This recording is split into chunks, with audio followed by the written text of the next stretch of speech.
Yep, I am like that was too loud. Yep, so today we are continuing our sea journey. Hmm, journey. Oh, we will never reach the destination. We can never reach the destination. Journey is all we have.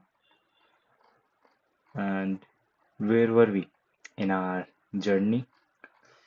We did some questions yesterday. Yep, and here we are. Scope rules. Let's just get right into it. The functions and external variable. And to just remind that all of this is for me alone, and no one has to watch this if they don't want to, and nothing. It doesn't matter to me if no one watches this. This is for me. It is just me studying, and this can act as a portfolio maybe at some point to get a good job. Yep, that is it. And well, this being my portfolio is not the main thing that I'm doing this. The main thing is that I have some accountability and some consistency. And without these streams, I would not have come this far this fast. I would have come this far, but not this fast, right? And I'm here. It only took me about a month, and at this point, I understand assembly language a lot, and I'm learning C, and I have big plans about the future. Let's see how all of that works, and I do not want to get too full of myself. That will kill me. Yep. The functions and external variables that make up a C program not at all need not all be compiled at the same time. Hmm. The source text of the program may be kept in several files, okay, and previously compiled routines may be loaded from libraries. Among the questions of interest are how are declarations written so that variables are properly declared during compilation? How are declarations written so that variables are properly declared during compilation? Okay. Okay. And how are declarations arranged so that all the pieces will be properly connected when the program is loaded? Okay. Okay. I do not have to think about the future. Here I am studying this. How are declarations organized so there is only one copy? How are declarations organized so that there is only one copy? Hmm. How are external variables initialized? Yep. Let's see. Yeah. How are by initialized they mean how is space allocated for them in the data section of a program's RAM. Let us discuss these topics by reorganizing the calculator program into several files. As a practical matter, the calculator is too small to be worth splitting, but it is a fine illustration of the issues that arise in larger programs. The scope of a name is the part of the program within which the name can be used. Okay, for an automatic variable declared at the beginning of a function, the scope is the function in which the name is declared.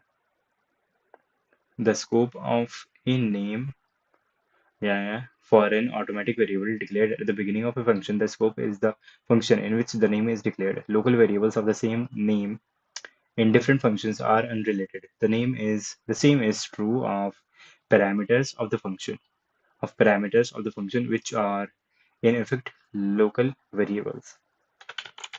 I am streaming, right? Yes, I don't want to be babbling to myself, even though no one watches, but yeah. The scope of an external variable or a function lasts from the point at which it is declared to the end of the file being compiled. Okay, yep. For example, if main, sp, val, push, and pop are defined in one file, the other in the order shown above, that is, first this, then this, then the variables sp and val may be used in push and pops simply by naming them. No further declarations are needed, but these names are not visible in main or nor are push and pop themselves because they are declared after the main function, declared and defined afterwards. On the other hand, if an external variable is to be referred to before it is defined, before it is defined, or if it is defined in a different source file from the one where it is being used, then an external declaration is mandatory. Yeah, yeah. On the other hand, if you want to use an external variable before it is defined, that is, I want to use a variable's interface before it is defined, then I have to use the external declaration to tell the compiler that for now, compile this file. There is an external variable with this name and this data type, and it will be linked by the compiler. So do not give an error, just compile it and shut up and dance. It is important to distinguish between the declaration of an external variable and its definition. Yep, declaration tells the compiler that there is a variable or a function with this data type, and a function, if you are declaring a function, it defines the parameters and the parameters data types and the return type, and the definition is the actual code that runs and is converted into an object file and is then linked to the main file with a linker.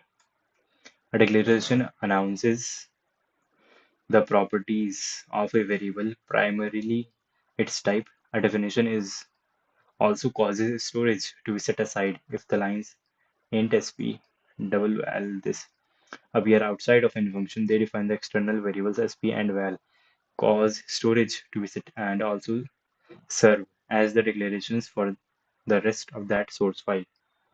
The whole source file in which they have been defined. After this point, they can be used.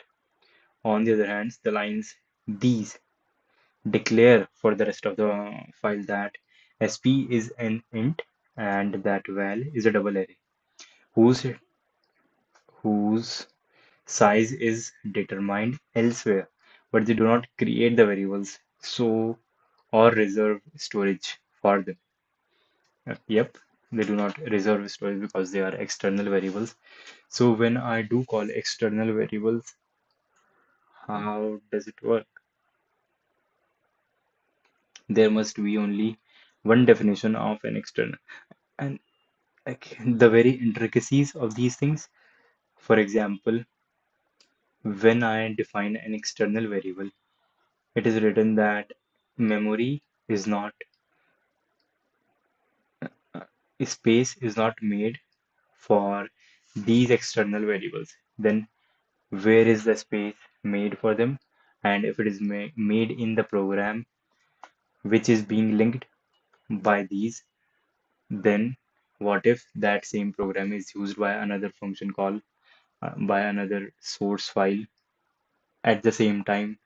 So how do we distinguish that those external variables which are being exported from a single file and are being used by different files? There has to be different places for them to be stored. Now, there must be only one definition of an external variable among all the files that make up the source program. Other files may contain external declarations to access it. Yes, there may also be external declarations in the file containing it, the definition. There may be also, yeah, in the external declarations in the file containing the definition. Array sizes must be specified with the definition but are optional with an external declaration. Array array sizes must be specified with the definition but are optional with an external declaration. Array sizes must be specified with the definition but are optional with an external. Oh, when we are defining an array, then we have to give the definition, then we have to give the size of the array because we are actually allocating memory for the array. But when we are declaring an array with the external keyword, then the memory is not allocated in the current file, and thus we do not have to provide the size of the array. Initialization of an external variable goes only with the definition. Initialization of an external variable goes only with the definition. Oh, yeah, initialization goes only with the definition. Okay. Although it is not a likely organization for this program, the functions push and pop could be defined in one file and the variables val, sp defined and initialized in another. Then these definitions and functions would be necessary to tie them together. In file 1, I have these.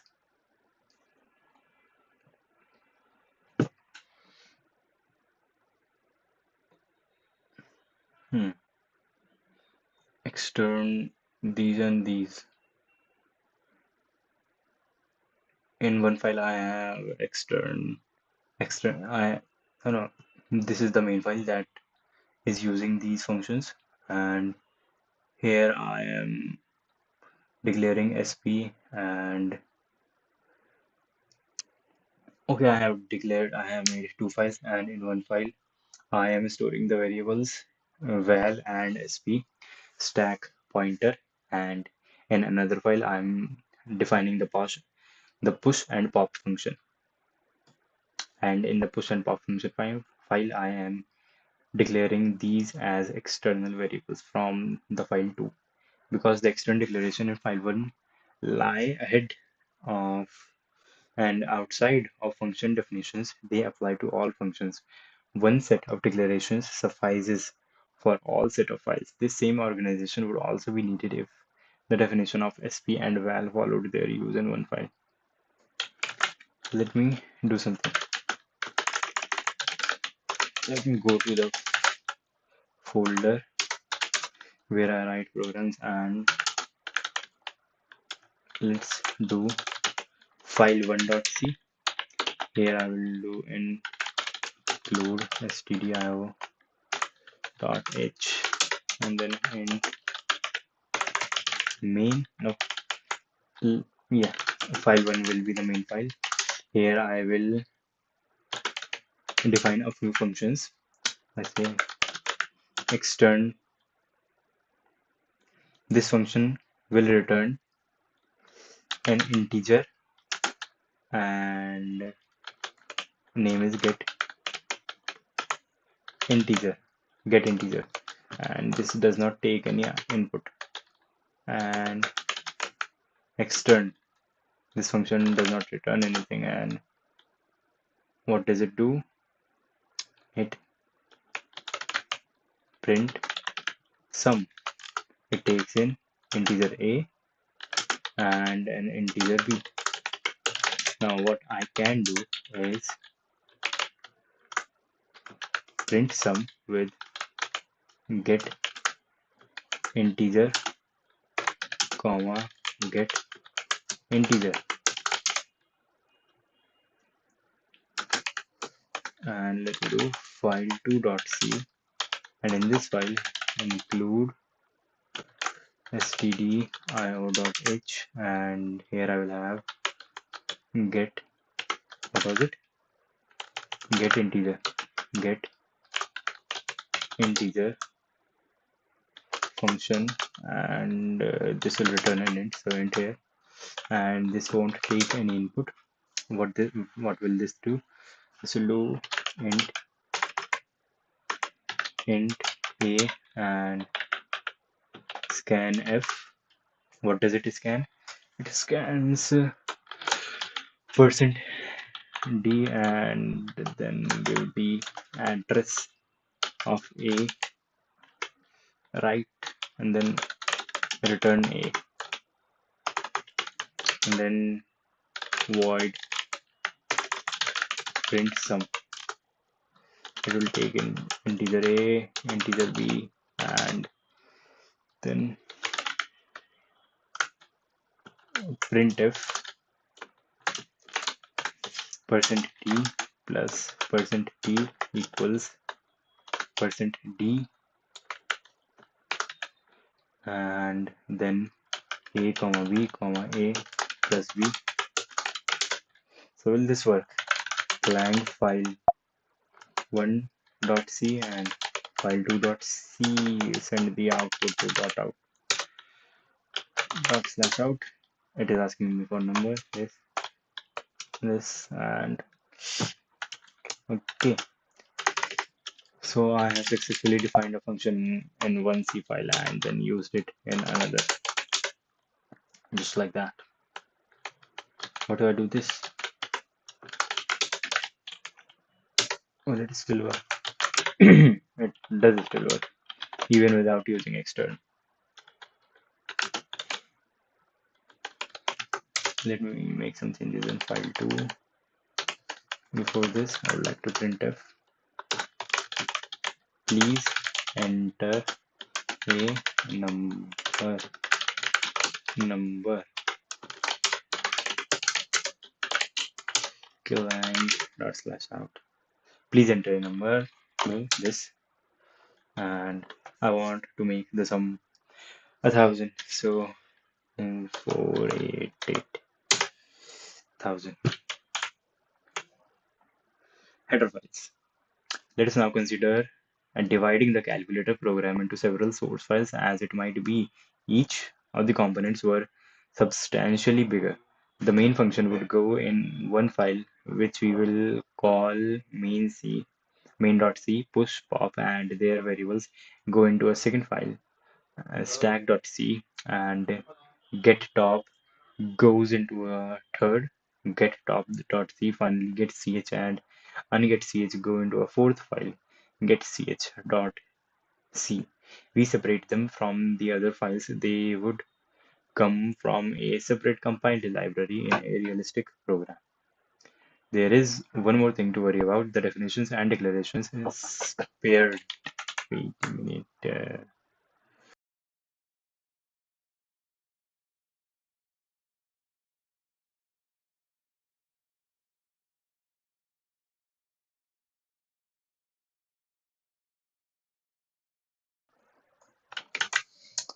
Yes, coming back. There is one more thing to worry about. The definitions and declarations shared among files as much as that is the thing to worry about. The definitions and declarations shared among files is the thing to worry about. As much as possible, we want to centralize this. Okay, so that we can only define everything at one spot, then at import it at other places, so that if there is any change, the change can only be made in one file and it will propagate from there to everything else, so that there is only one copy to get and keep right.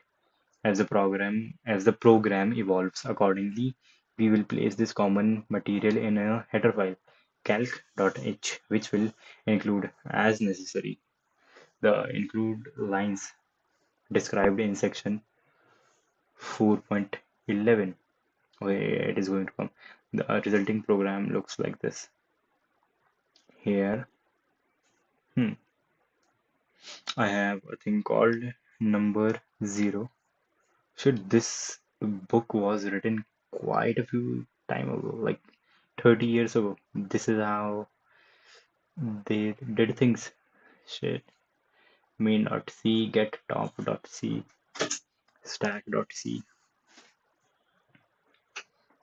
Seems like these images are the original ones.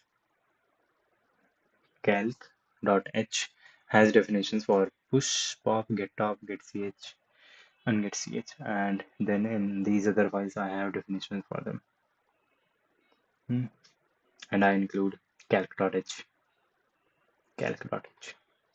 This is a trade-off between the desire that each file have access only to the information it needs for its job and the practical reality that it is harder to maintain more header files. Up to some moderate program size, it is probably best to have one header file that contains everything that is to be shared between n two parts of the program. That is the decision we made here. For a much larger program, more organization and more headers would be needed. Okay. Static variables. Static variables, variables that cannot be accessed from outside. So if in our this program we make one of this static ta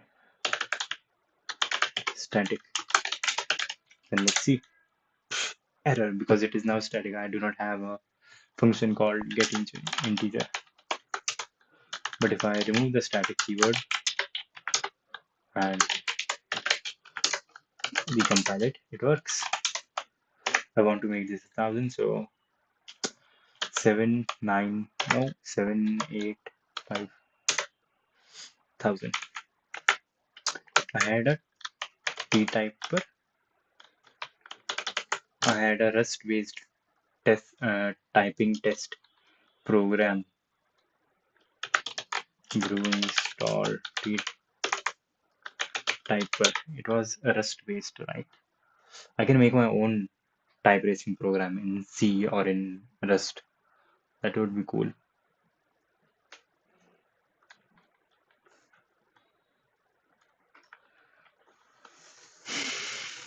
Available for t-typer.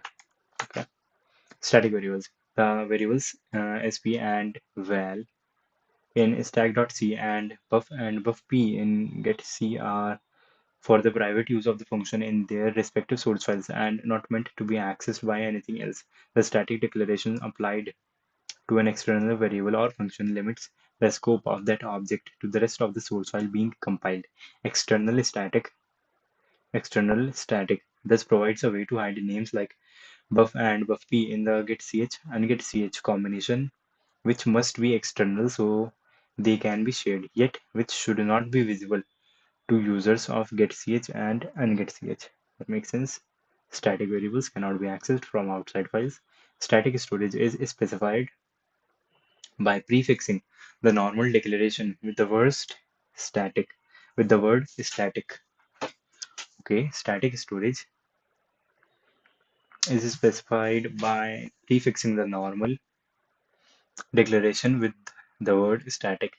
If the two routines and two variables are compiled in one file, as in this, if I put a static, then is static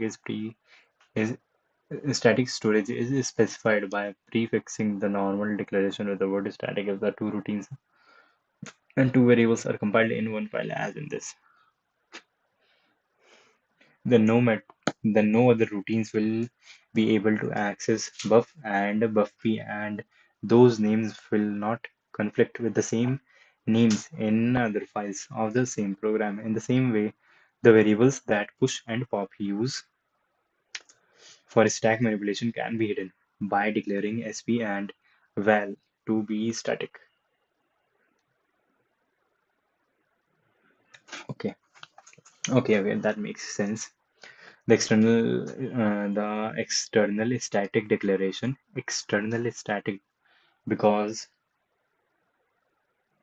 the effect is only felt by the external things. So external static declaration is most often used for variables, but it can be applied to functions as well. Normally, function names are global, visible to any part of the entire program. If a function is declared static, however, its name is visible outside of the file. His name is its name is invisible outside of the file in which it is declared. Okay. And the static declaration can also be applied to internal variables. Internal static variables are local to a particular function just as automatic variables are, but unlike automatics, they remain in existence rather than coming and going. Internal static variables. Internal static variables are local to a particular function. Internal static variables are local to a particular function just as automatic variables are, but unlike automatics, they remain in existence rather than coming and going each time the function is activated. This means that the internal static variables provide private permanent storage within a single function. Huh. Okay.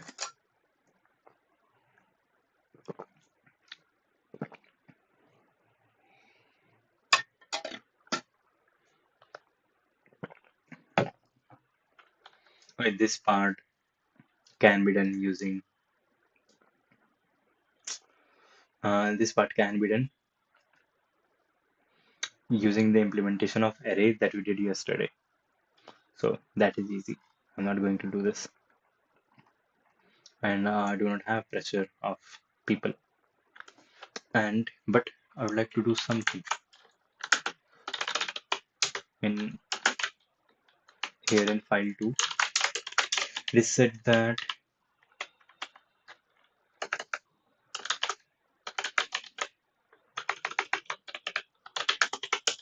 if I make a variable static inside a function, then unlike automatic variable, this stays and is not changed by things. So what would I like to do is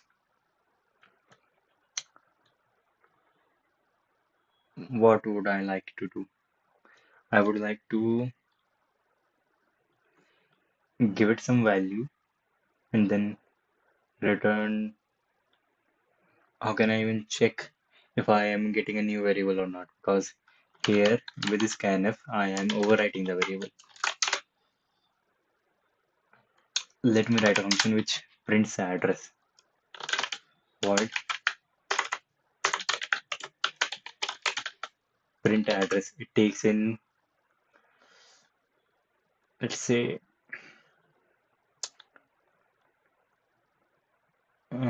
it takes in a pointer. No, if it takes in a pointer, then I do not have to write a separate function. It let's say it takes in an integer and printf get its pointer pointer. What is the delimiter to print pointer in C? In C, percent %p. Okay, percent %p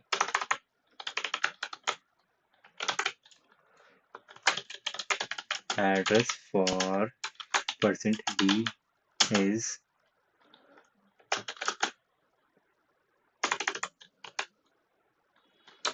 percent %p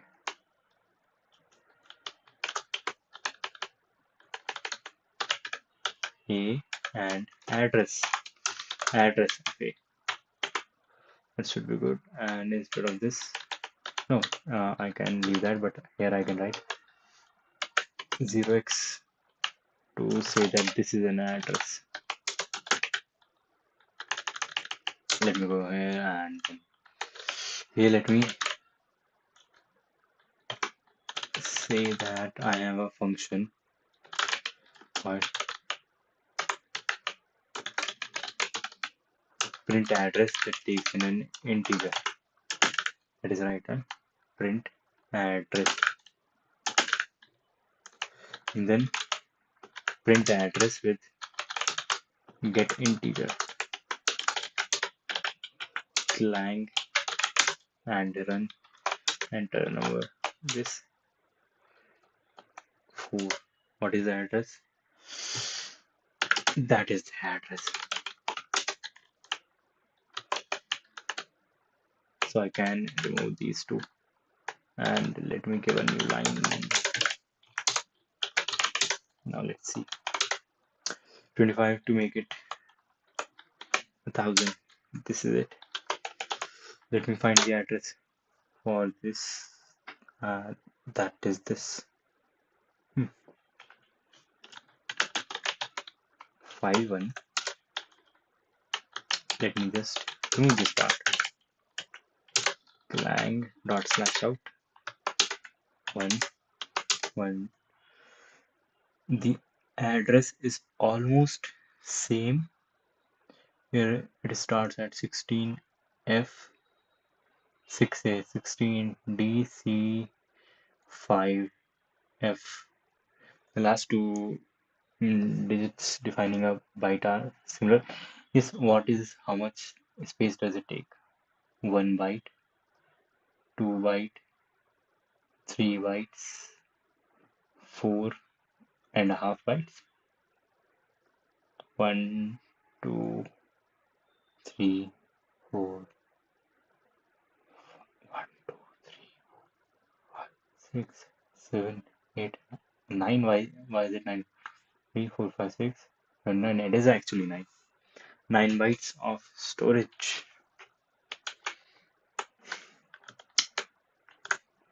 Not 9 bytes of storage, but 9 hexadecimal variables to represent an address which is 4.5 bytes long. A register declaration advises the compiler that the variable in question will be heavily used. A register variable, okay, will be heavily used. The idea is that register variables are to be placed in machine registers, okay, which may result in a smaller and faster programs, but compilers are free to ignore the advice. Okay, these variables tend to give the compiler an advice that use this thing in a register, store this variable in a register. Okay, I guess I cannot define an array with registers and so on. The register declaration can only be applied to automatic variables and to formal parameters of a function. In this case, it looks like this automatic variable. Here's my function name. In practice, there are restrictions on register variables reflecting their realities of underlying hardware. Only a few variables in each function may be kept in registers, and only certain types are allowed. Access register declarations are harmless, however, since the word register is ignored for access or disallowed declarations, and it is not possible to take the address of a register variable, a topic covered in chapter 5 in the next chapter, regardless of whether the variable is actually placed in a register. The specific restrictions on number and types of registers varies from machine to machine. Okay, that makes sense. Block structure. C is not a block structured language in the sense of Pascal or similar languages. We have blocks in C. A set of statements is called blocks because functions may not be defined within other functions. Okay. On the other hand, variables can be defined in a block structured fashion within a function. Declarations of variables, including initializations, may follow the left brace that introduce any compound statement, not just the one that begins a function. Not just the one that begins a function. Variables declared in this way, declarations of variables, including initializations, may follow left braces that introduce any compound statement. May follow left braces, like we can put them after left braces, not just the ones that begin a function. We can put them inside any left braces, not just the ones that begin a function that will be considered in a part of a block. Okay. Variables declared in this way hide any particular identically named variable in outer blocks and remain in existence until the machine matching right braces. For example, in this. Okay, let's test.c, um, scope.c, include stdio.h, int main, and int a equals 100 and printf %d new line a. And if I do this and do int a equals 200 and printf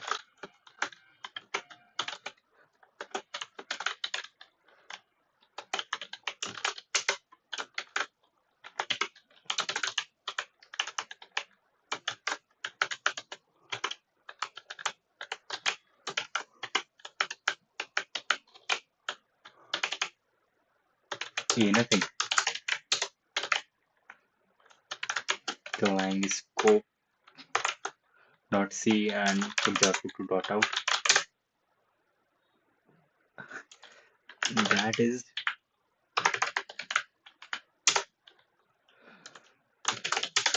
That is crazy.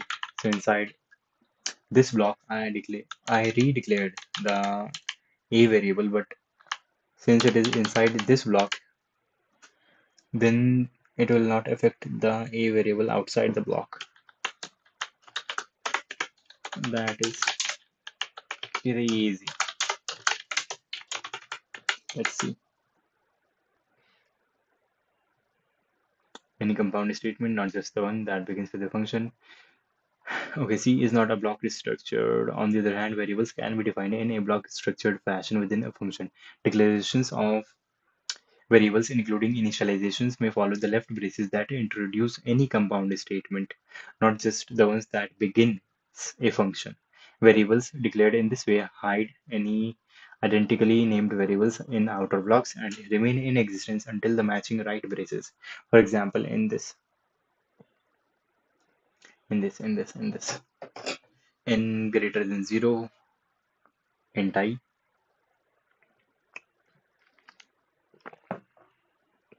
okay, and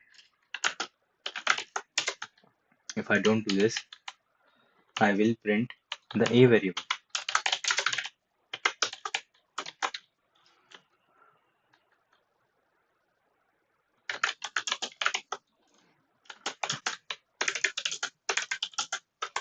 I'm writing the command down there, and this dot slash out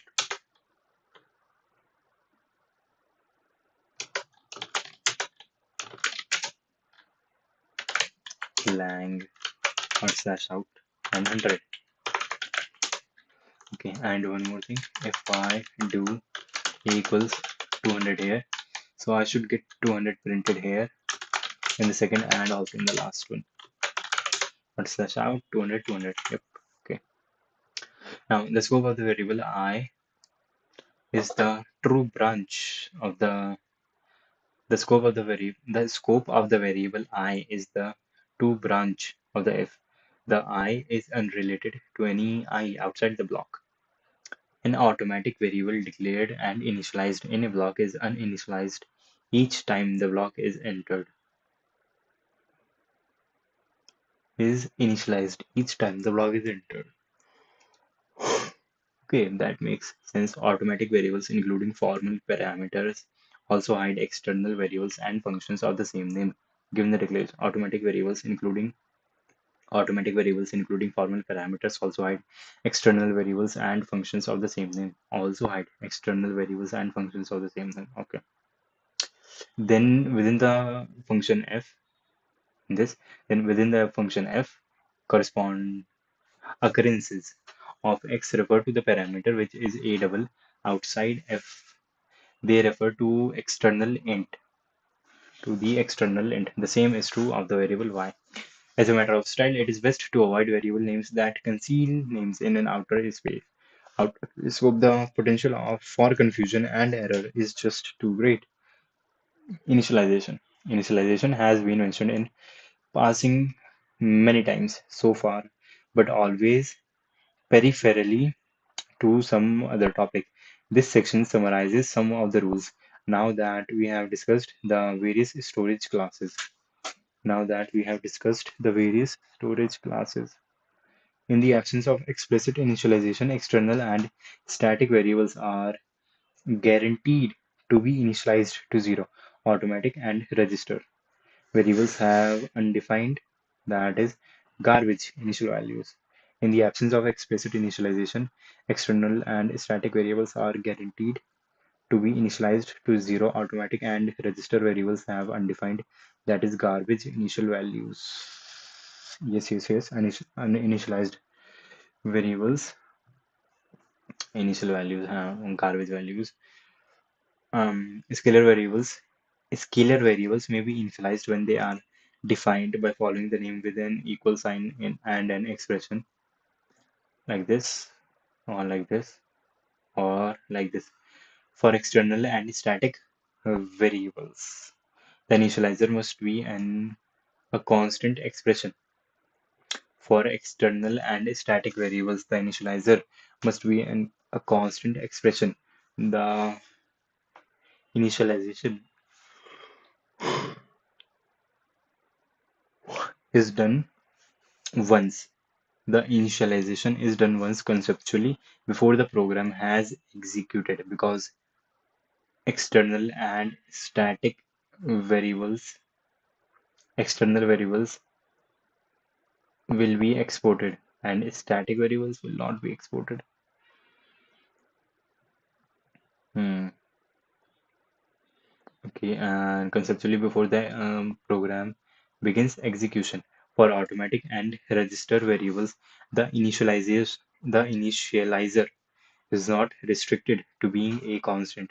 It may be any expression involving previously defined values, even function calls. For example, the initialization of the binary search program in section 3.3 could be written as this: int binary search integer this, and I'm getting call, but I will pick it up later.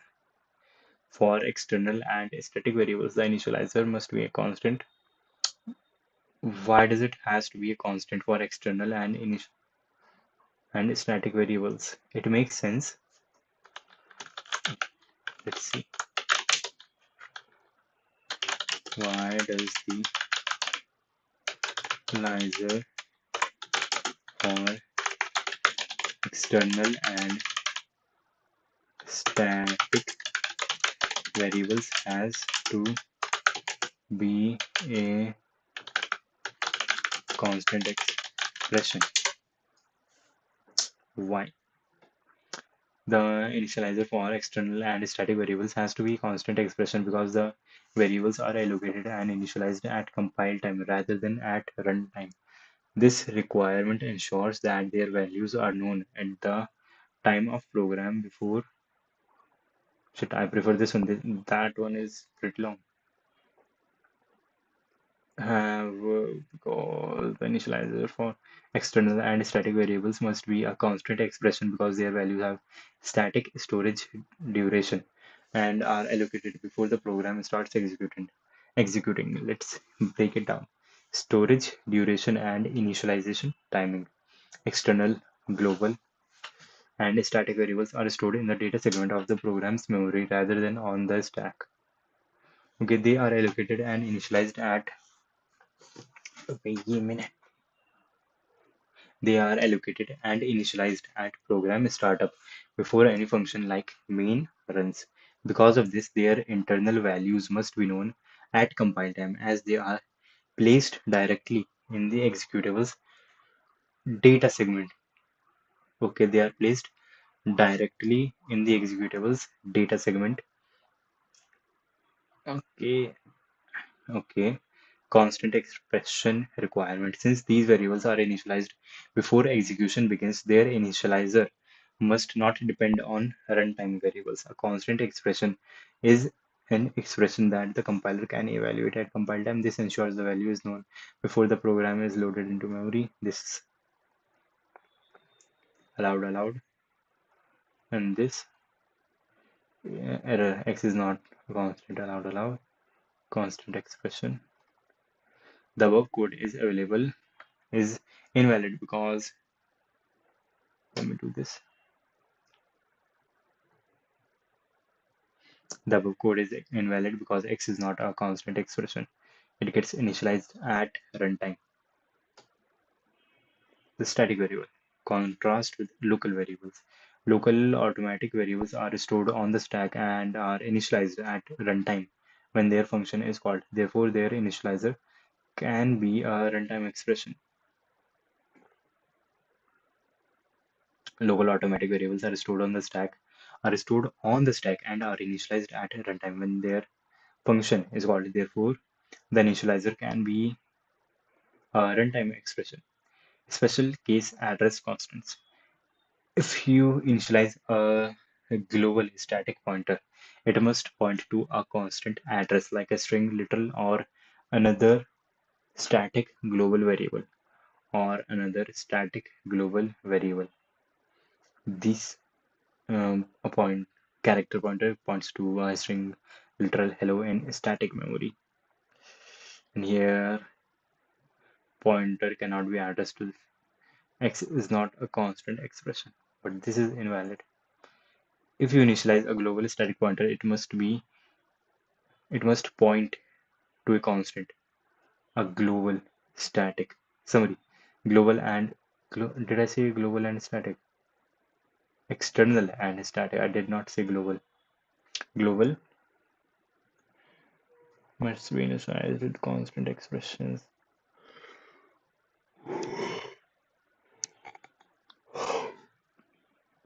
For execution, starts local automatic pointers and global and static scope must point to a constant address. Hmm. So the arguments are that the static variables must be. Am I in the middle of the screen? Shit, my camera is not working. That is shit. Why the heck? Why the heck? It tells me it is working. Yep. I don't know when the heck it is stopped. Shit. Yep, I'm in the middle of the screen. That is cool and alright. And that is static. So the requirements are that the static variables must be must have must have x Constantinople constant expressions that define them, that give them value because these are stored in the data section of a program's memory rather than the stack, and these are evaluated at compile time. Okay, these are evaluated at compile time.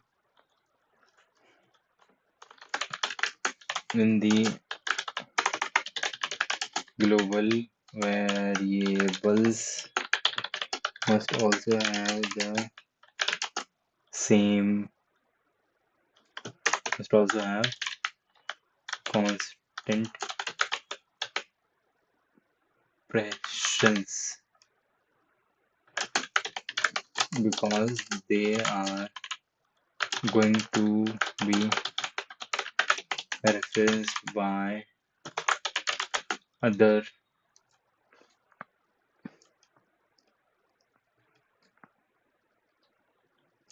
they are going to be referenced by other programs. Thus, their value is also calculated at compile time and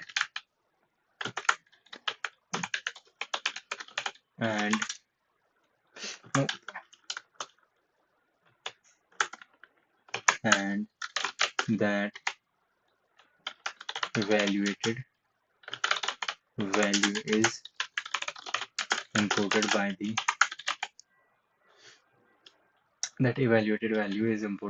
by the linker,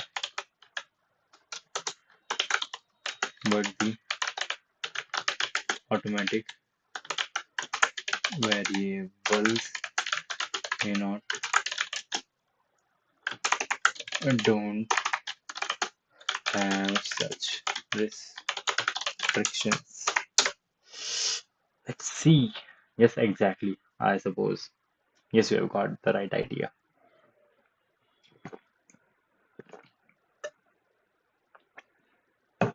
Mm.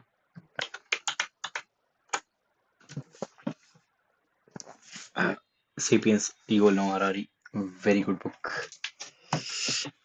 My second time reading it now. Static variables. stored in data section, not the stack. Hmm. Yep. Must be initialized with constant expression since their values are determined at compile time and are stored in binary. This ensures that when the program starts, their memory is already set up without requiring execution logic. Global external variables also stored in data section, not the stack. Global or external variables. If a global variable is initialized, it must be with a constant expression because its value is baked into the program's memory image. However, uninitialized global variables are placed in the BSS section. Bra block started by symbol. My bad. BSS section, that is block started by symbol set to 0 at program start.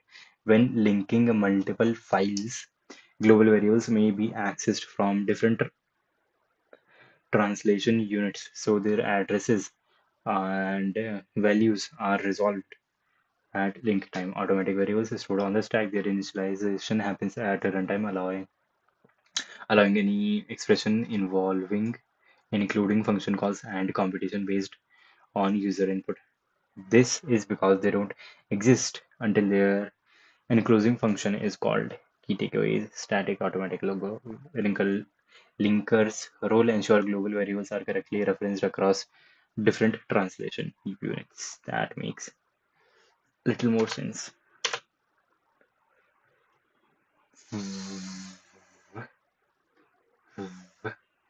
Yep, we did this. Now this, for example, the initialization of binary search program in section 3.3 could be written as this. In this, and this. Instead of declaring these in one line like this, we can give them value. In effect, initialization of automatic variables are just shorthand. Initialization of automatic variables are just shorthand for assignment statements. Which form to prefer is largely a matter of taste. We have generally used explicit assignments because initializers in declarations are harder to see and further away from the point of use. Ah, okay. Initializer, Initialization, the place where we are initializing the variable, is further from the place that we are actually using them. So it is better to declare to, to initialize the variables at a place closer to their use. We have generally used, yes. An array may be initialized by following its declaration with a list of initializers enclosed in braces and separated by commas. For example, to initialize an array of days with the number of days in each month, like these 28. This month, February is 28 months long, and I have been using Chrome a lot. It seems if there are fewer initializers for an array then the specified size. The others will be 0 for external, static, and automatic variables. If there are fewer initializers for an array, then the specified size. If there are fewer initializers for an array, then the specified size. The others will be 0 for external, static, and automatic variables. It is an error to have too many initializers. There is no way to specify a reputation for any initializer or nor to initialize an element in the middle of an array without supplying all the preceding values as well. Yep, character arrays are a special case of initialization, and a string may be used instead of braces as common notation. Yes, we can use a string. Mm-hmm. Hmm. Okay, character arrays are a special case of initialization. A string may be used instead of the braces and common notations like this. That is crazy. It's a shorthand for longer but equivalent. This in the case of array. size is 5 for character plus terminating 0. Okay, I wanted to do something that, let's say I do cat and write hello. Okay, not cat, but echo and then hello, hell, or anything. Let's say I do echo text dot, and with this command I can put it in a file dot text dot c, and then if I cat that text dot c, I will get my text. What if I write a whole C program in this? Let's see. Include hash include. It has to be hash include stdio. Shit. Okay. Uh, echo. I will use this hash include stdio dot h, and then int main does not take any arguments, like that. And then 4, 1 2 3 4, 4 spaces more, and int, not int but char name, character pointer name. It has 100 elements, and then scanf percent. I want to take in a string, and the address is, the pointer is name. Should this work? Name is the pointer here. It is 678. After that, I can printf percentage and new line this, and name is the thing that I want to print. This should work.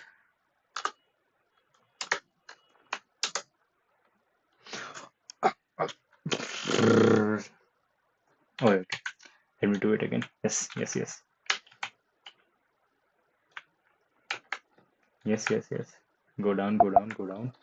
Go down. Uh, echo.c, clang echo.c, and send the output to dot out. And echo.c. Let's see what the heck is the problem here. What is the problem? Okay, there have been some mistakes in our beautiful program. Okay, when I wrote new line here, it is interpreted as like an actual new line. So if I do this, will this suffice? Clang echo.c, and this time it is more right. It is more correct. Okay. Shit, it was me this time. The error was me. Well, of course it is me. It is not going to be the computer. So yeah, it is. This is not how I declare an array. I have to remove the pointer mark. Now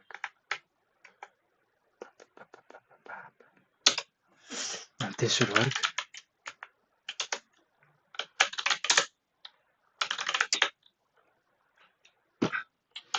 That was crazy. Recursion. Recursion is cool. And then we have quite a few stuff. I think we got this chapter. Got this under our belt. Recursion. C functions may be used recursively. That is, a function may call itself either directly or indirectly. Consider printing a number as a character string. As you mentioned before, the digits are generated in the wrong order. Low order digits are available before high order bit and digits, but they have to be printed the other way around. Yep. Here are two solutions to this problem. One is to store the digits in an array as they are generated, then print them in reverse order as we did in ITOA integer to A in section 3.9. The alternative is a recursive solution in which print D first call itself to cope with any leading digits, then prints the trailing digits.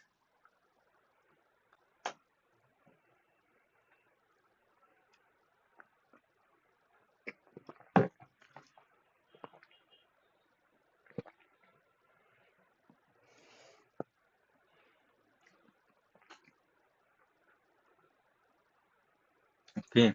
The alternative is a recursive solution in which the print D first calls itself to cope with any leading digits, then prints the trailing digit. That makes sense. Again, this function can fail on large negative numbers. This function can fail on large negative numbers. What is, let's see, minus 5 divided by 10.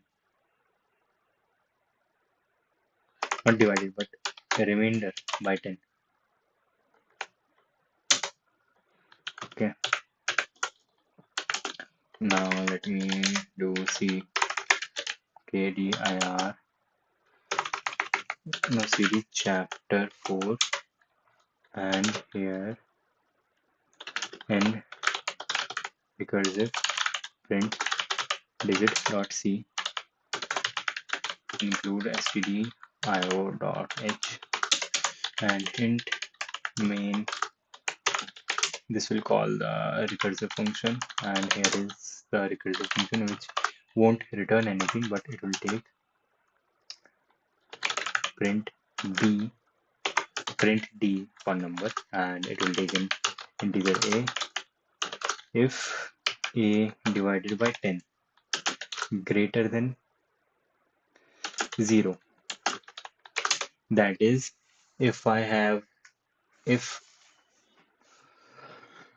this current number has more digits than 0, or maybe first I should check if it is less than 0. That is, no, not 0 but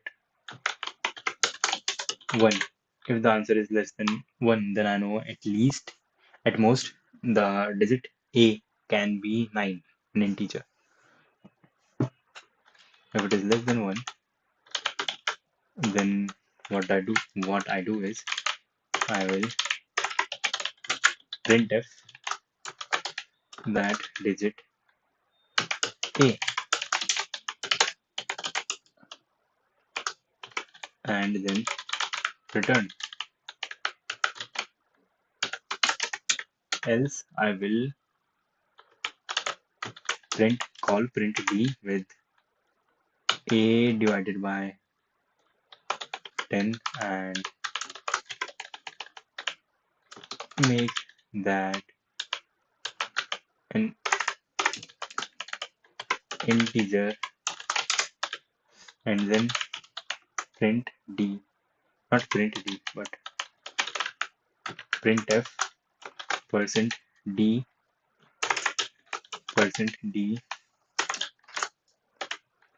and printf percent d, and the number that I wanted to print is the remainder of a with 10, that is the last digit. That should, I guess, do it.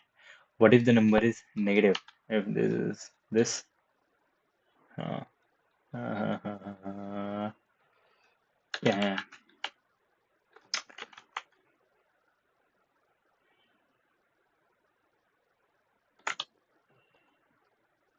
it print d takes in an integer and puts the number on the screen. Mention below the digits. Printing a number as a char.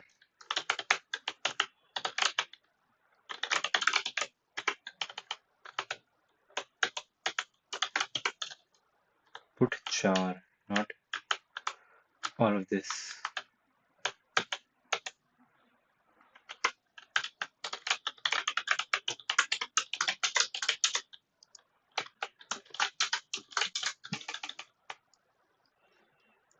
If I have reached this, and if a less than 0, that is if it is negative, then put char minus sign clang recursive print and dot slash out. Nope, I did not call the function, so that is stupid. Int a equals 0.5, and let me be the person who writes the function int a, who gives in the value scanf percent %d and save the thing in a, and then call print. Oh, I have not declared print d. Here. Print d with a lang and run, and the number is 1205. What do I get? I get nothing. Recursive digit. Hmm.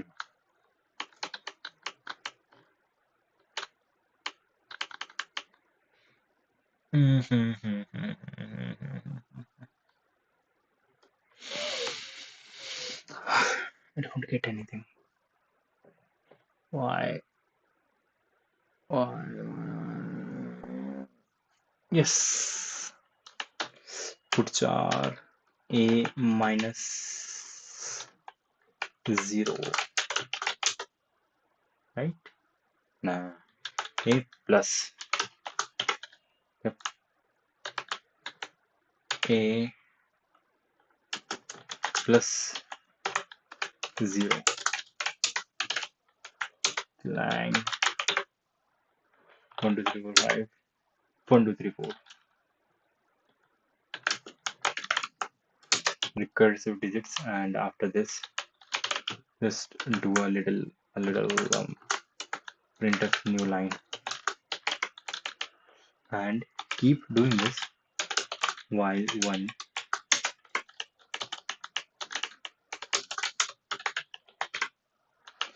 and if a equals 0, then break. Oh, not assignment, but if a equals 0. Okay, slash out. Also, recursive digit.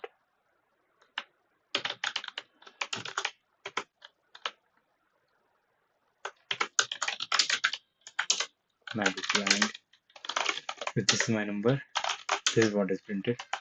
If it is negative, and then it is not printed properly. What the heck even is that?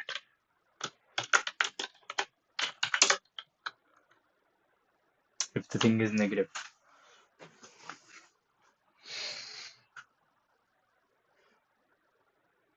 then the function does not work if the number is negative. If the number is negative, I can check right here. If a equals if a less than 0, then I can do it right here. Put char minus put char minus, right? Put the minus sign here, and also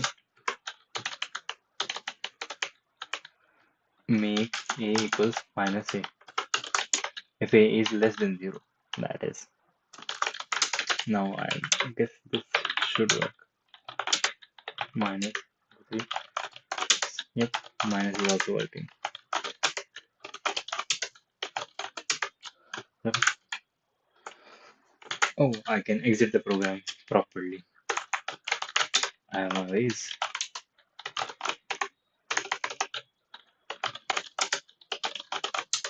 If I given 0, program exits. Crazy. Print D, print N in decimal. Void print D. It takes in an integer if it is negative. Then shit, this is the same thing that I have applied to my thing. And if this is greater than 1, then print the number. Print D, the least values, and then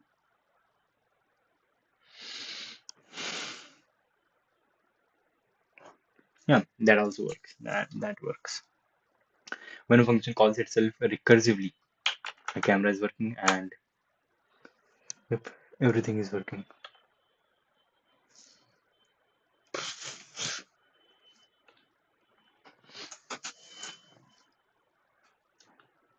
Yes, I'm in the center of the screen and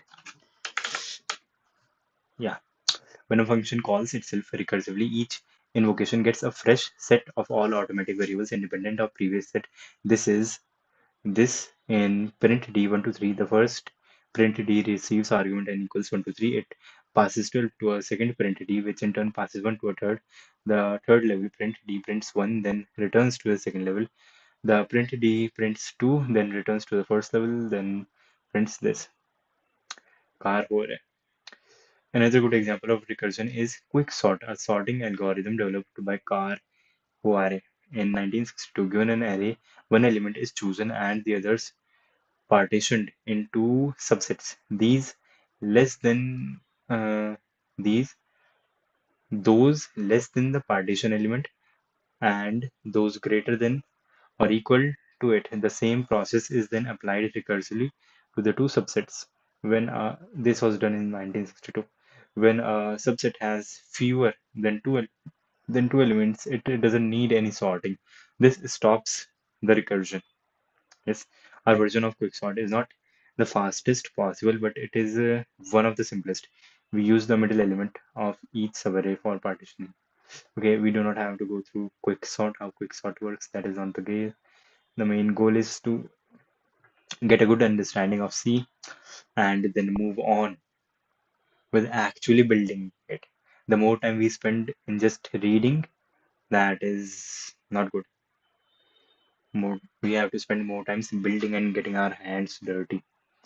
I mean, I say we, but it is just me doing all this.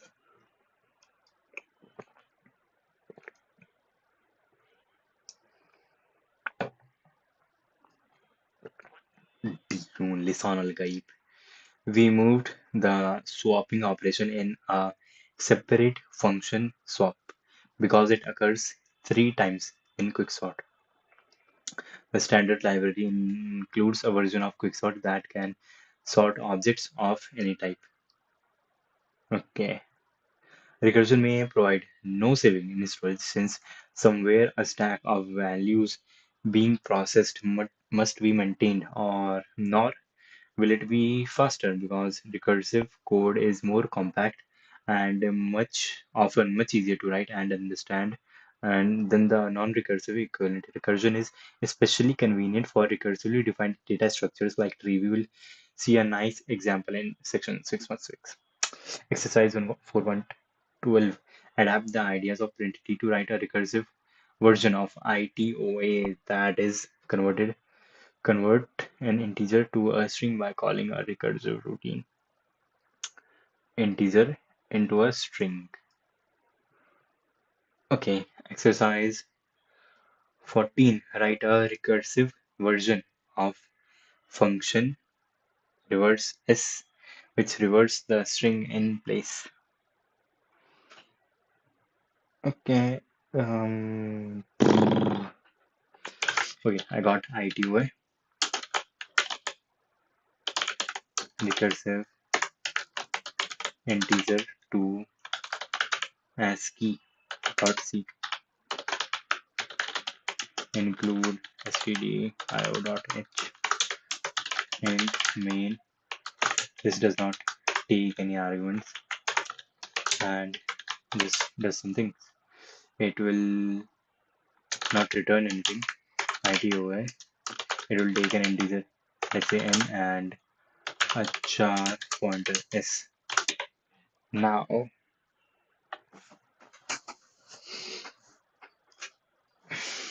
it will see if n greater than if n less than 0, that is if it is negative, then s0 equals minus sign and n equals minus n. Now after that I would like to store, yes, I can do ITOA if n divided by 10 is greater than 0, that is there are some values, then do a little ITOA for n divided by 10 and and put s plus 1, give not the base address of the string but s plus 1. Nope, nope, not s plus 1. Int I equals 0, and if this, then do I plus plus here and here. Don't give s plus 1, give s plus I, and then after that do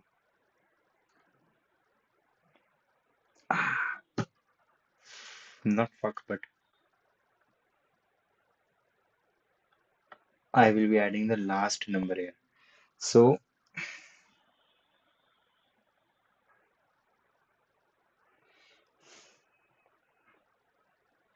not I, where do I add?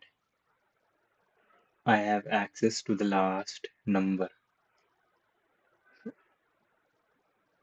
I want to have an index that persists.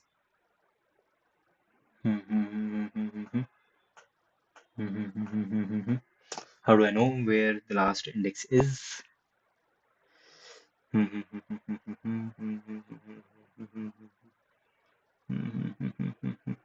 I will also need, okay, I guess to implement this, I need two functions.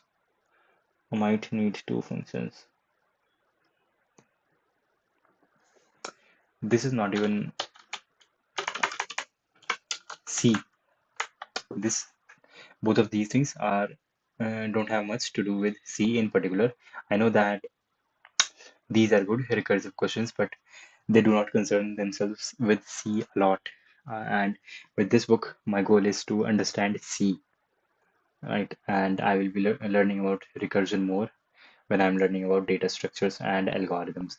And I can get my hands dirty right now, but then I would be spending more time in this book than I want to, right? Because I want to get down to writing things as fast as I can, get down to actually writing some code as fast as I can. And I do not have to explain my mentality. Like I said, these streams are for me.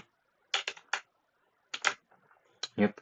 Now, the preprocessor. C provides certain language facilities by means of a preprocessor, which is conceptually a separate first step in compilation. The two most frequently used features are include the contents of a file during compilation and define to replace a token by a arbitrary sequence of characters.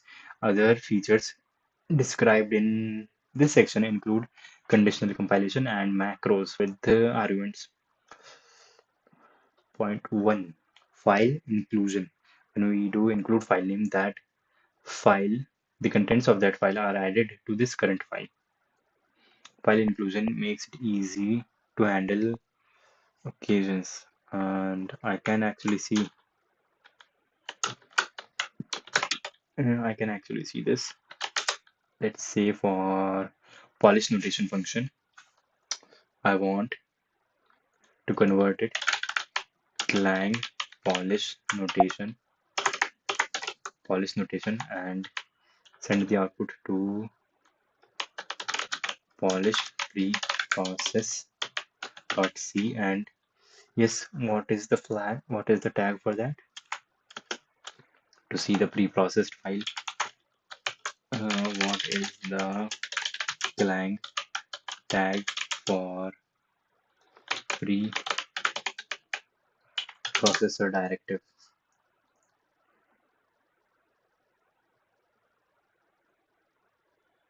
No, no, no, what is the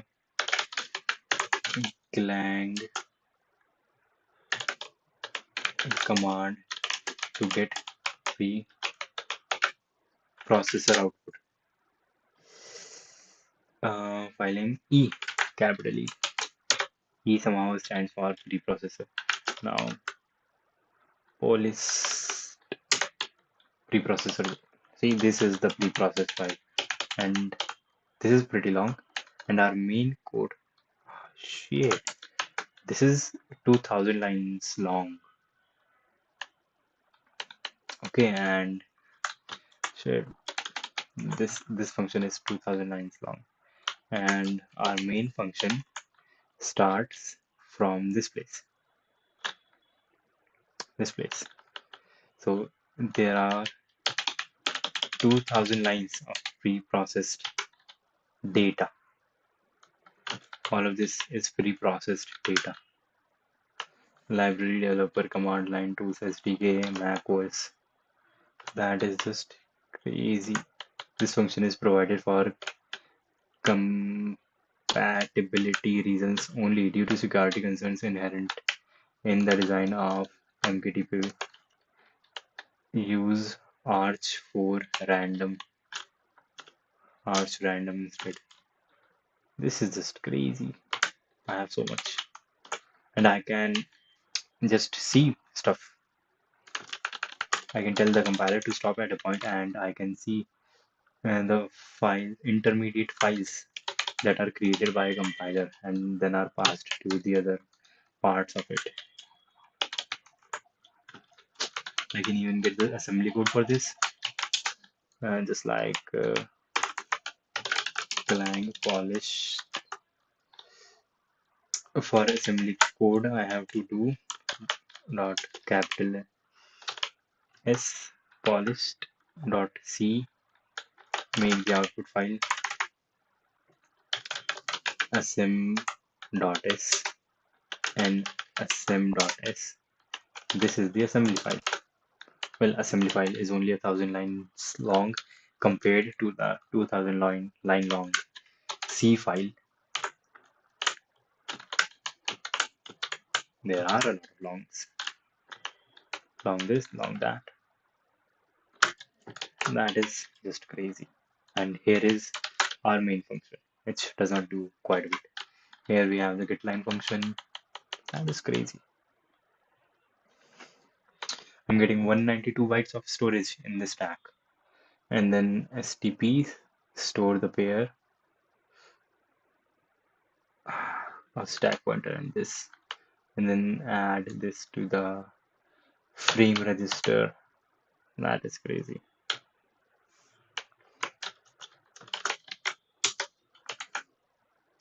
Let's get back to our thing.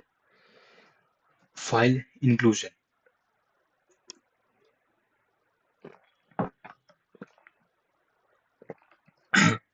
File inclusion makes it easy to handle collections of defines and declarations, among other things.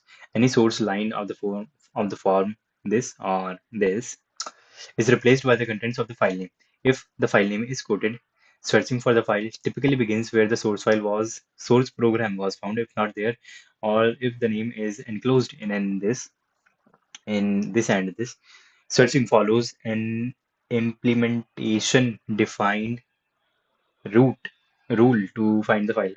An included file may self-contain may, an included file may itself contain hash include lines. Yeah, yeah, that makes sense. Can I include the file itself? Let's do include.c and include stdio.h and then hash include quoted strings include.c and then client client int main printf hello world world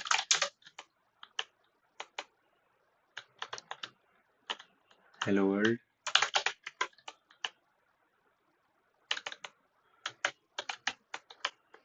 hash. Why am I not getting any intelligence? Include dot c.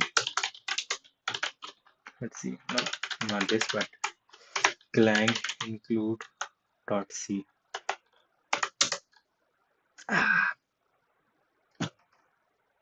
In file included for a okay, it keeps including itself, and I get into a problem. Stdio. Yep.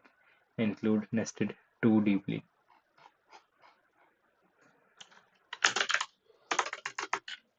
I can directionally include. Can I include files inside a function? Nah. Is replaced by the contents of the file name if the file name is quoted. Searching for the file typically begins where the program source program was found. If it is not found there or if the name is enclosed in these cases, there are often several include lines at the beginning of a source to include common define statements and external declarations or to access the function prototype declarations for library functions from headers like stdio.h. Strictly speaking, these need not be files. The details of how headers are accessed are implementation dependent. Strictly speaking, these are not files, and details of how headers are accessed are implementation dependent. Hash include is the preferred way to tie declarations together for a large program. We can make a file .h file and type in the declarations in that, and the preprocessor will get the declarations from that file into our current file. It guarantees that all source files will be supplied with the same definitions and variable declarations. It guarantees that all source files will be supplied with the same definitions. Will be supplied with the same definitions. All source files will be supplied with the same definitions and variable declarations and thus eliminate a particular nasty kind of bug. All source files will be supplied with the same definitions. Yes, because we all of them are defined in the same header file and variable declarations and thus eliminating a particularly nasty kind of bug. Natural, naturally, naturally,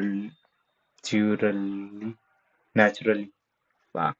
Naturally, when an included file is changed, all files that depend on it must recompile. Naturally, when an included file is changed, all files that depend on it must be recompiled. Makes sense. Macro substitutions. Definition has the form define, name, replacement, and text. Okay, name, replacement, text. Okay, replace this thing with this thing. It calls for a macro substitution of the simplest kind. Subsequent occurrences of the token name will be replaced by the replacement text. The name in a definition hash define has the same form as variable name. The replacement text is arbitrary. Normally, the replacement text is the rest of the line, but a long definition may be continued onto several lines by placing a backslash at the end of each line to be continued. The scope of a name definition with hash define is from its point of definition to the end of the source file compiled to the end of the source file being compiled. A definition may use previous definitions. Substitutions are made only for tokens and do not take place within quoted strings. For example, yeah, do not take place for quoted strings. If yes is defined name, there would be no substitution in yes or yes man. Or if it is a part of a string, or if it is inside a string.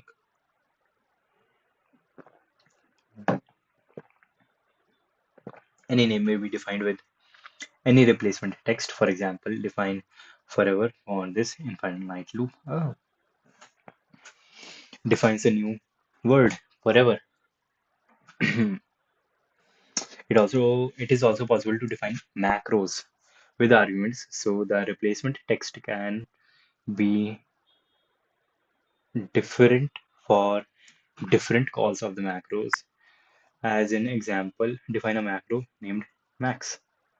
This, although it looks like a function call, use use of max expands into a line code each occurrence of a formal parameter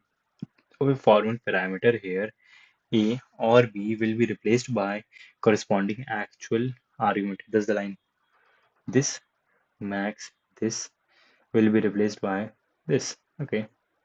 So long as the arguments are treated consistently, this macro will serve for any data type. There is no need for different kinds of macros for different data types as there would be with functions.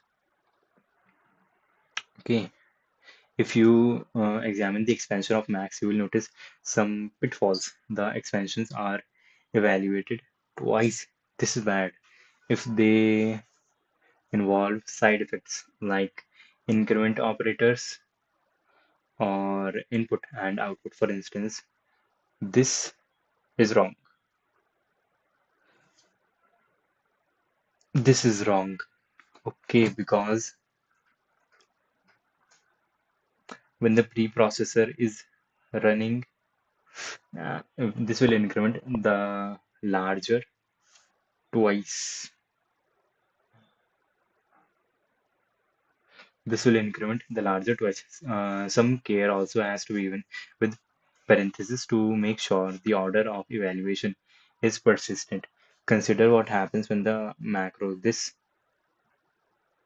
is invoked as this z plus 1. Okay, nonetheless, macros are eval.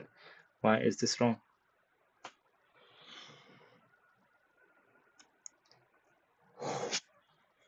Square z plus 1 multiplied by z plus 1. Oh, z plus 1 multiplied by z plus 1, I will get z plus z multiplied by 1 plus 1.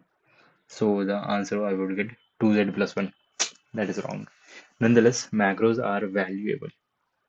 One practical example comes from stdio.h, in which getChar and putChar are often defined as macros to avoid the runtime overhead of function call per character process.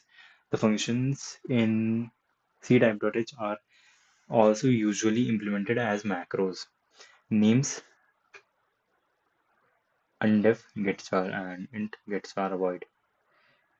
Names may be undefined with undef, usually to ensure that a routine is really not a function, not a macro. Is really a function, not a macro. Names may be undefined with undef, usually to ensure that a routine is really a function, not a macro. Okay, this means that getchar is not a macro and a function, and this is the function. Formal parameters are not replaced within quotes if, however, a parameter name is proceeded by a hash.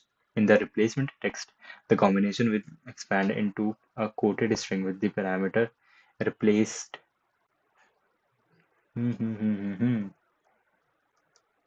the parameter replaced by the actual argument. This can be combined with string concatenation to make, for example, a debugging print macro. Dprint takes in an expression and printf expression.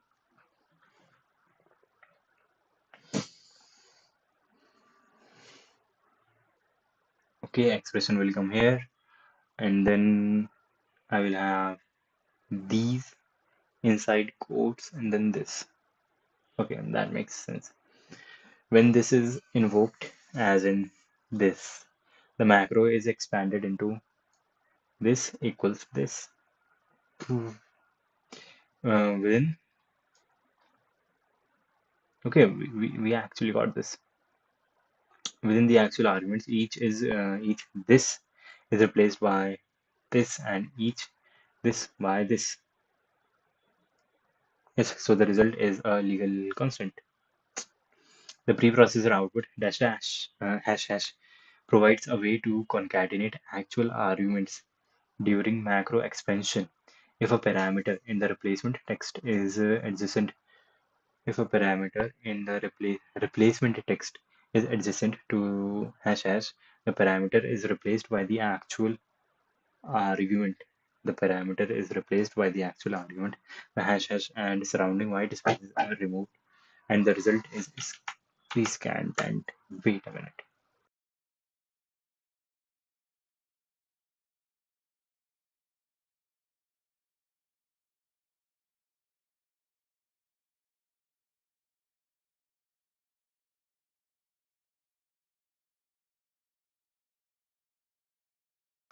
Me back, and I have some lights above me at the sun, but like actual lights. For example, the macro paste concatenates two arguments. If I define and this is my original text and I want to replace with this. Okay. Okay, so black will be replaced. Uh, so the parameter black will come in place of this, and this thing will make sure that all the white spaces before and after black are removed. So paste this creates the token NAML. Name one, not NAML. The rules for nested use of hash hash are arcane, further discussed in the appendix if I want to, but I don't want to. Define a macro swap that interchanges two arguments of type T. Block structure will help. Swap that interchanges two arguments of type T. What do I want? T.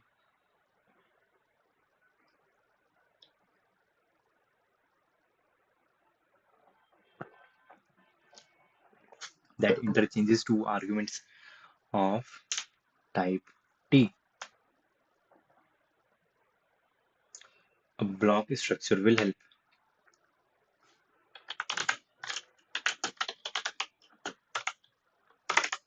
Swap micro.c. So include stdio io.h and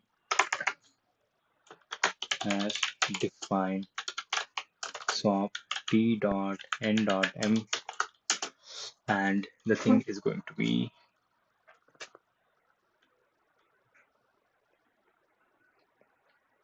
two arguments of type T.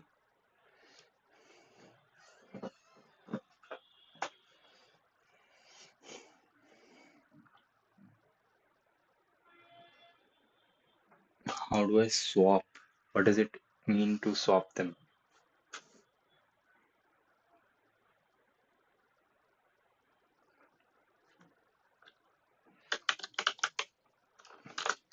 T dot m dot n. Let's see. I have a function then also called swap what is it, 2, and it returns an integer. It will return and give me the,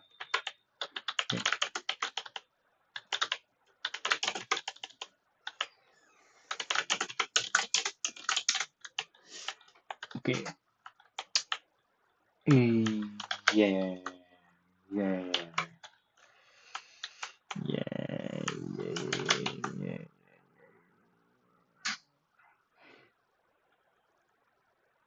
It will replace, swap everything. Let's see. This will return the next number, this number, and after that I'll do int main and printf just percent d and swap 1 comma 2 comma 3. I don't know what do I expect to see. Clang swap micro, put the output in dot out. What do I expect? 3 clang hash e swap micro, put the output in swap processed.c, swap processed.c, and how was it updated? Okay, 3 became 2, 2 became 3, and here also it got swapped. Fine, that is okay. That is okay. That is okay. Conditional inclusion. And what is the time? We have 20 minutes. We can, of course, easily do this in 20 minutes. And when did we start? Where did we start today? We started here at page number 72, and we are currently at page number 82. That is cool. Condition, and if we keep going by that pace, we will not be able to complete this book, will we? There are about 150 pages remaining. Today is 15th February. Feb, and but we do not have 13 days in Feb, so we have to go a little faster. Uh, Conditional inclusion. It is possible to control pre-processing itself with conditional statements that are evaluated during pre-processing. Okay, this provides a way to include code selectively depending on the value of condition evaluated during compilation. The if line evaluates a constant integer expression which may not include size of casts or enum constants. If the expression is non-zero, subsequent lines until if the expression is non-zero, subsequent lines until an end if or end if else or else are included. The preprocessor statement end if else is like else if the expression defined name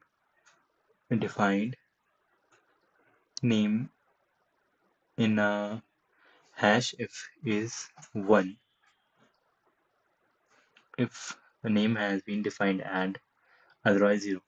If the name has been defined it is 1, otherwise it is 0. If not defined, HDR. Define HDR. Contents of HDR.h go here. The first inclusion of HDR.h defines the same HDR. Subsequent inclusions will find the name defined and skip down to end if.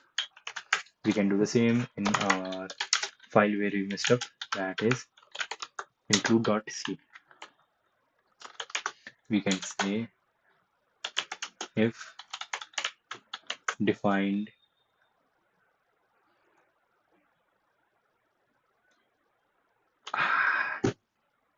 not defined,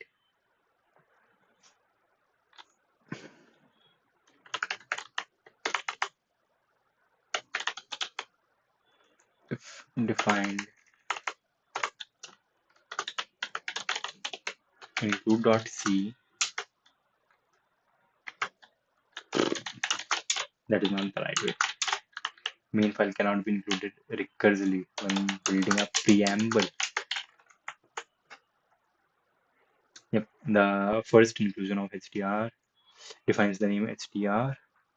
Subsequent inclusion will find the name and define and skip down to the end if a similar style can be used to avoid including files multiple times. If this style is used consistently, then each header can itself include any other headers on which it depends without the user of the header having to deal with the interdependence. This sequence tests the name system to decide which version of a header to include. Like this, if this equals this, and define this, else define this, else define this, else define this. If the if define and if define key and if end define. If not defined this, then define this. Lines are special forms that test whether a name is defined. The first example of if above could have been written like this. Hmm. Now pointers and arrays. And what is the time? We got quite a bit of time, 15 minutes. How long is this chapter? It starts at page number 83 and go. We have stuff here. We have good stuff in here. Arrays and pointers, or pointers and arrays. And okay, that is quite a long chapter, which has 20 questions. Goes till page number 113 and it starts at 82, 83.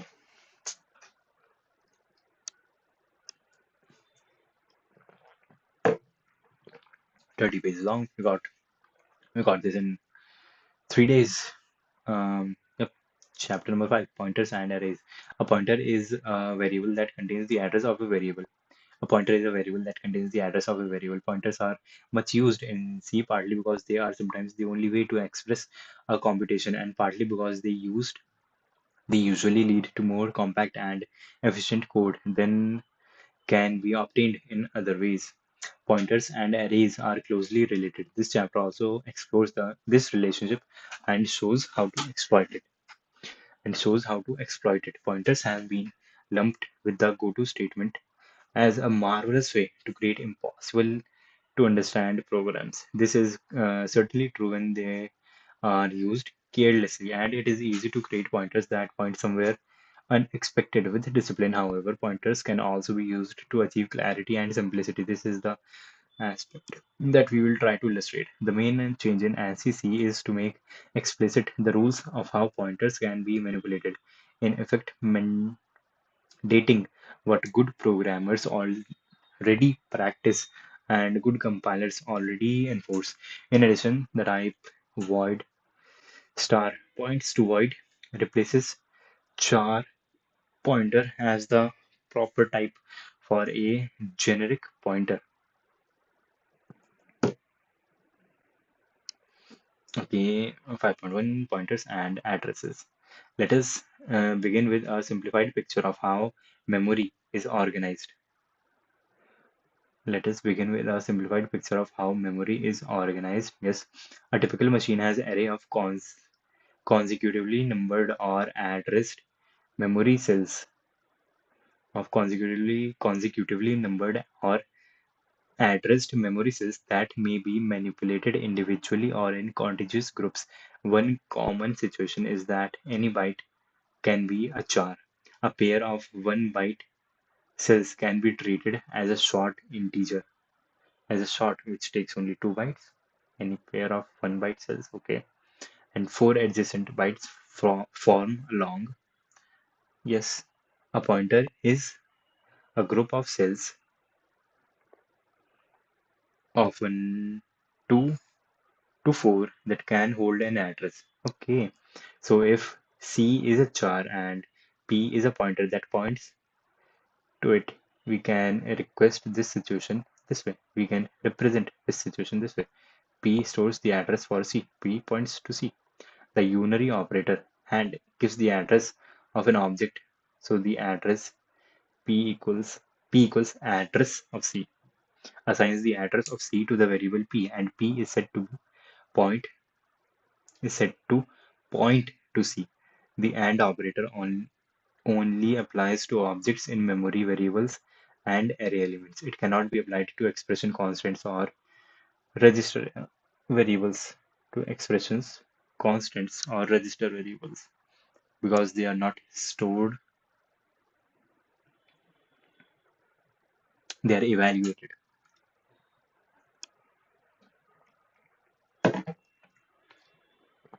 Okay, the unary operator star is the indirection or dereferencing operator when applied to a pointer. It accesses the object the pointer points to. Suppose that x and y are integers and ip is a pointer to int. This artificial sequence shows how to declare a pointer and how to use and multiply and star. X equals 1 and y equals 0 and z is an integer array of 10 elements. If ip is a pointer to int, yes, ip is a pointer to int, and I store the address of into ip the address of the variable x. Ip now points to x, and p now gets the value which is stored at the memory location whose address is at IP, and IP contains the address for X. So Y gets the value of X. Then the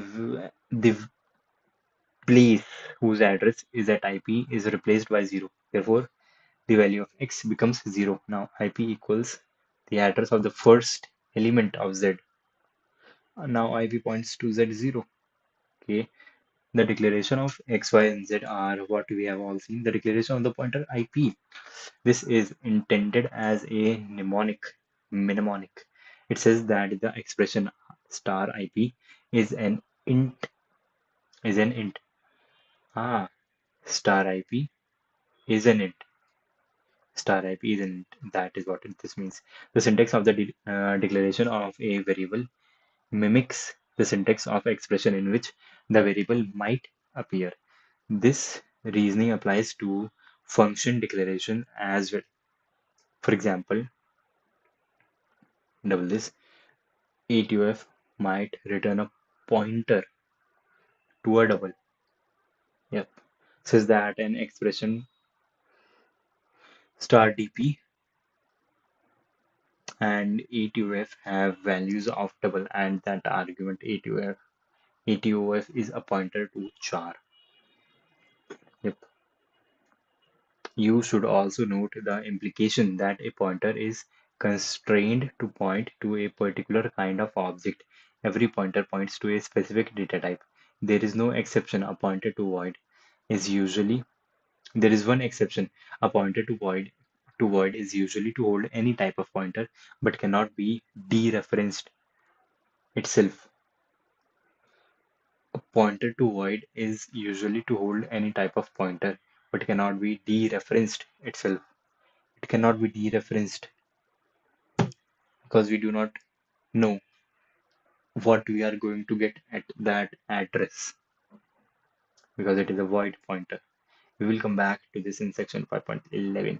If IP points to the integer x, then star IP can occur in any context where x could. So this equal to this increments IP by 10, star IP by 10, that is increases x by 10.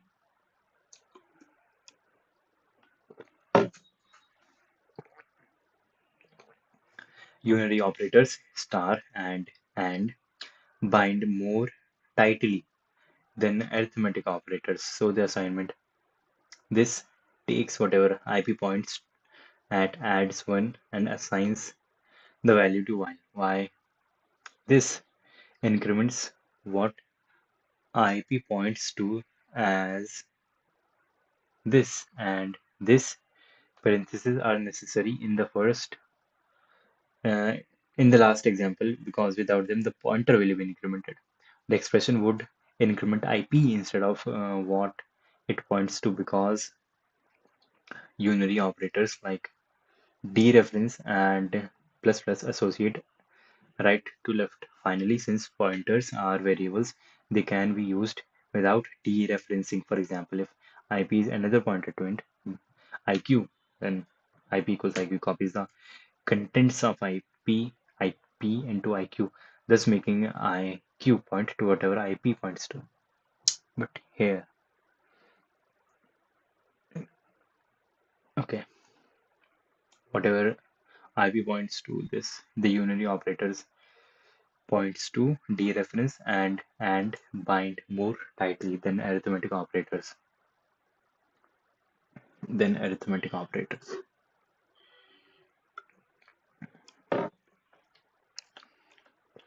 That makes sense. And I guess we have 4 more minutes. Yep, we'll get down till here. Pointers and function arguments. Since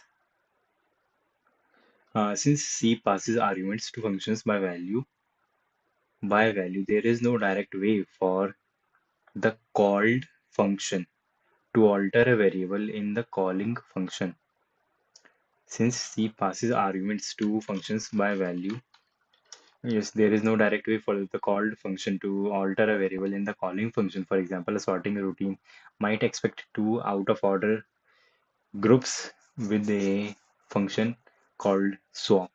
It is not enough to write swap AB where function AB taken temp and this and this. This will not swap the original values because of call by value. Swap cannot affect the arguments A and B in the routine that called it. The function above swap copies A and B. Swap copies of A and B.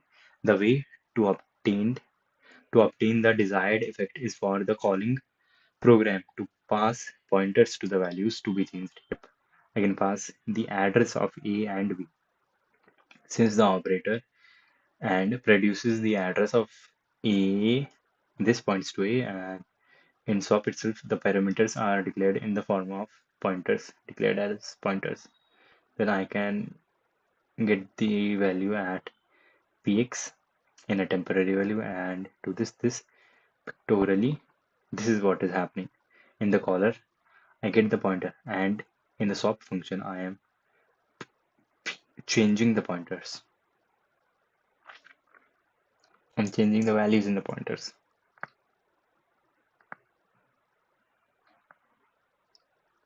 I got the addresses, then I am changing the values, swapping the values at those addresses. Pointer arguments enable a function to access and change objects in the function that call it. As an example, consider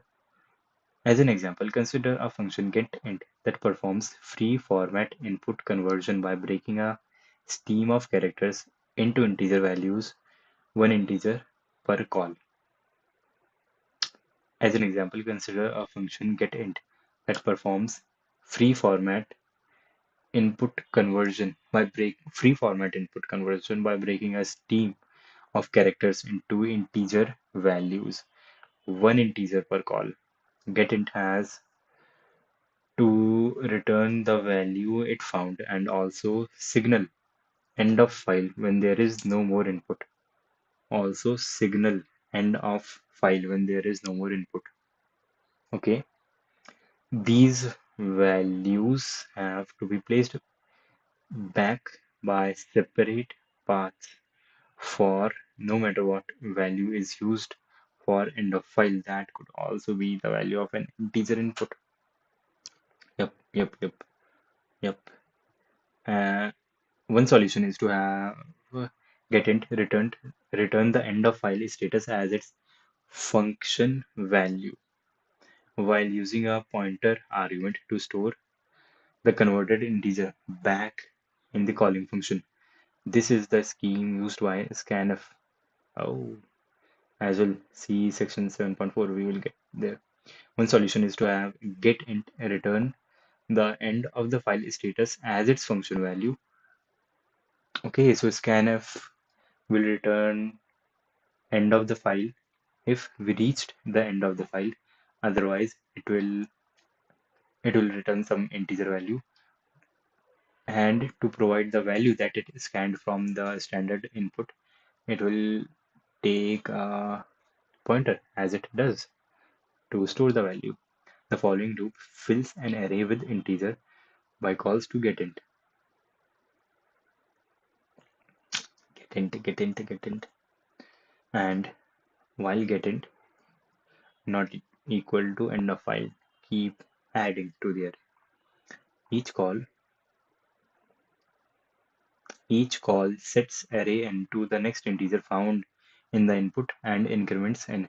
Notice that it is essential to pass the address of array n to get int. Otherwise, there is no way for getInt to communicate the converted integer back to the caller.